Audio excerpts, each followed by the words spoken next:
Happy New Year. When this episode comes out, you're either going to be hearing that soon or you just heard it. If you're joining midway through the year, it's always a great time to have a fresh start, a new beginning, all that kind of jazz.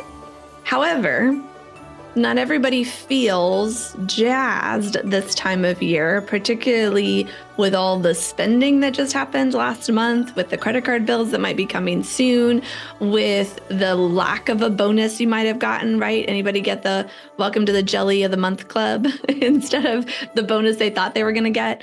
I think a lot of people are experiencing that right now. Just rumor has it. Today, I want to talk about those emotions and share what the emotion I'm feeling most right now and talk about how we can craft the year ahead to help us have a mindset that will grow not only our wealth, but also our connections, our mental health, our emotional health, our spiritual lives, and so forth. That, because wealth isn't just about money. So stay tuned for lots of goodies here, wherever you're coming to the new year from. In a world where chaos seems to reign supreme, where uncertainty lurks around every corner, and financial markets are now more unpredictable than ever, there's one place you can turn to find clarity and control. Welcome to the Wealth Wisdom Financial Podcast. Hey, I'm Brandon. And I'm Amanda. Join us as we dive deep in the world of personal and business finance to assist you in navigating through the chaos and building the financial future you deserve.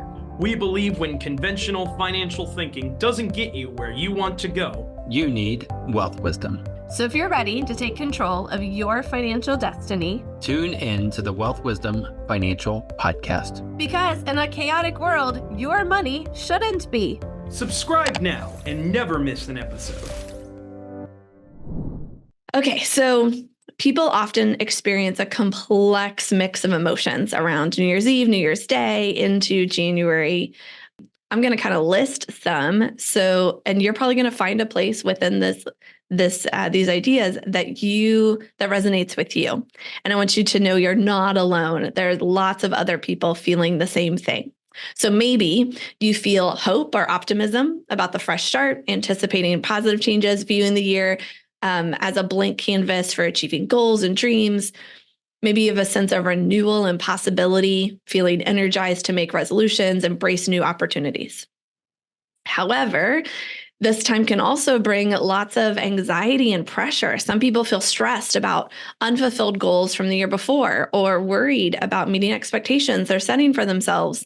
This emphasis then all over the place, new year, new you, like you'll hear that everywhere.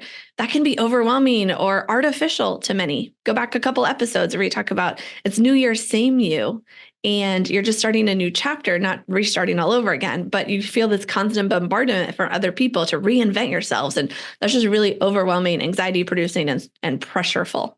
There's also sometimes this bittersweet quality to this transition.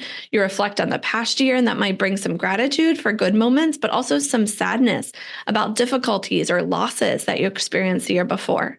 Some people experience lots of loneliness during the holiday season, particularly if they're physically distant from the people they love, or they've gone through significant changes in their relationships this past year. Lots of us have had some kind of change with who we are able to talk to, who's around, how those relationships exist.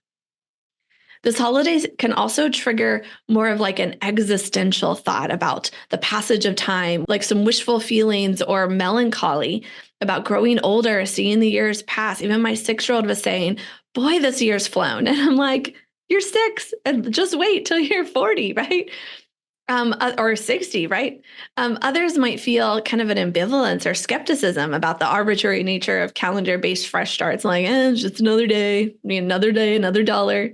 There's also been, I don't want to discount those who have experienced trauma or loss this past year.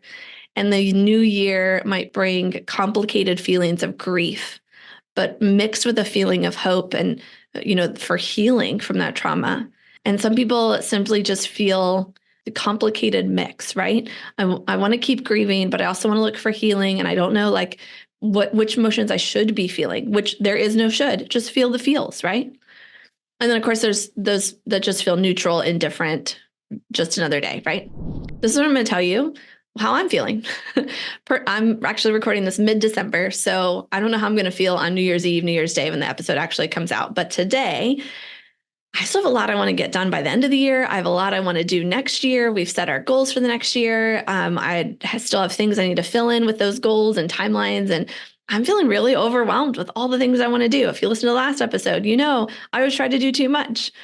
So I want to talk now about how you might set an intentional emotion for the year to come and take however you're feeling now, which is very natural, right? Very common. There's lots of people that feel how you feel. And take that and set an intentional emotional tone for the year to come. And so this is going to be another short episode because it's coming out with the holidays. I'm not going to take a lot of your time.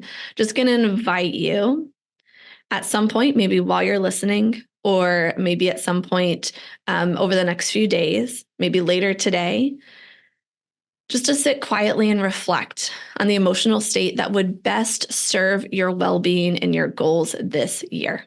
Some examples, it could be calm confidence or joyful curiosity or peaceful determination, whatever resonates with you personally.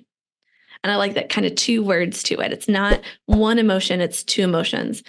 My son loves Inside Out and Inside Out 2, his favorite movies. If you've never watched them, I recommend them. They're actually really good for adults too. But in the first one, they learn like it's not just one emotion, that emotions can mix together and actually create more memories. And then a second one, they learn, sorry, I should have said spoiler alert. My apologies. In the second one, they get introduced to all these new emotions. There's emotion wheels out on the interwebs where you can see all these emotions that you could have. Maybe you pull one of those up, right? Just Google emotion wheel. And that'll come up and you can kind of think like, which couple of these do I want to mix together to set as like the state that's going to serve my well-being and goals. And then, maybe consider how this emotion feels in your body, right? Our emotions are something that can be all over the place, not just in our head or in our hearts, but they can be felt in different places. So if you kind of think of, okay, here's the feeling I'm thinking about, then consider, where do you feel it? What physical sensations accompany it? What might calm confidence feel like? Relaxed shoulders, steady breathing, warmth in your chest. Where do you want to feel that confidence, or where do you feel, or that emotion, or where do you feel it right now as you're starting to think of that emotion? And you can create simple practices to try to help cultivate this feeling. Maybe you have that word or short phrase that you have captured, and you put it places where you're going to see it more regularly, like, on your computer, like a little Post-it note, or in your planner on the regular, something like that. You might identify ways to connect with that emotion on the regular, right? Part of your morning routine or part of your nighttime routine, to consciously like embody that and intentionally choose to feel it. And even if you don't, it doesn't fit where you are now, you can create environmental cues that remind you of that feeling. And notice when you kind of naturally experience this emotion and take mental notes of like what triggered it. So maybe you can include more of those things in your life to bring that intentional emotion into your day-to-day. So it's important to remember this isn't about forcing yourself to feel a certain way while you're suppressing other emotions. Rather, you're taking all the feels, right? And you're gently orienting yourself toward an emotional North Star, while still allowing space for the full range of human emotions. Again, look up one of those emotional charts. We have lots of emotions. You're just choosing like, what's my North Star for this year? When I want to feel grounded, when I want to feel directed, what kind of emotion do I want to come back to as that touchstone? I actually asked AI, okay, I'm feeling overwhelmed right now. What kind of emotion might I choose for the year to come? Use your little friendly AI thing if you like that idea. And my AI guy suggested something like calm acceptance or patient trust. And calm acceptance. I mean, I like acceptance, but also like I want to have a growth mindset. So that doesn't really fit me. I want to be content with where I am, but like I don't want to just get lazy or, whatever. That's at least the connotation of that word to me. But patient trust, I really like that because it reminds me too that I don't have to do everything. I can trust in a higher being. I can trust in the people around me to do really good things, that I don't have to do everything. And I can be patient to allow, that trust to like show itself as valid. And so I'm thinking that might be the emotional tone that I'm going to adopt for the year to come. Patient trust. I'd love to know what kind of emotional tone you're choosing, what's going to feel supportive to you for the year ahead. If you're watching on YouTube, you can comment, let me know. Maybe that will spark someone else that they're like, oh, I like that one. I want to do that same one. Or maybe just even putting it out there in the world that you're more likely to do it, right? Because I just shared with you, like all these listeners, that anybody around the world could hear this. I bet I'm going to have a lot more patient trust in the year to come. So there you go. That's the episode for today. That's it. I believe a lot of what we do with building wealth comes from our emotions. And our emotions are things that are helpful to us to feel them, to experience them, not to squash them, right?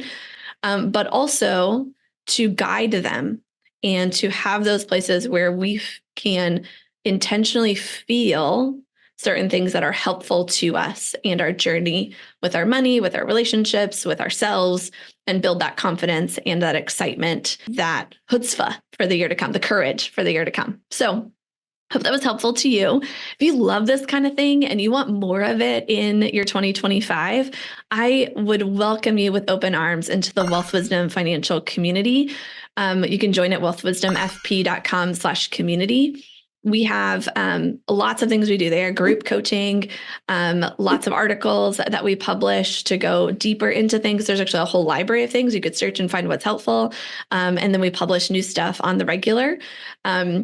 We do a lot of mindset work, but we also do very practical step-by-step. If you want to grow in this area, here's what you can do.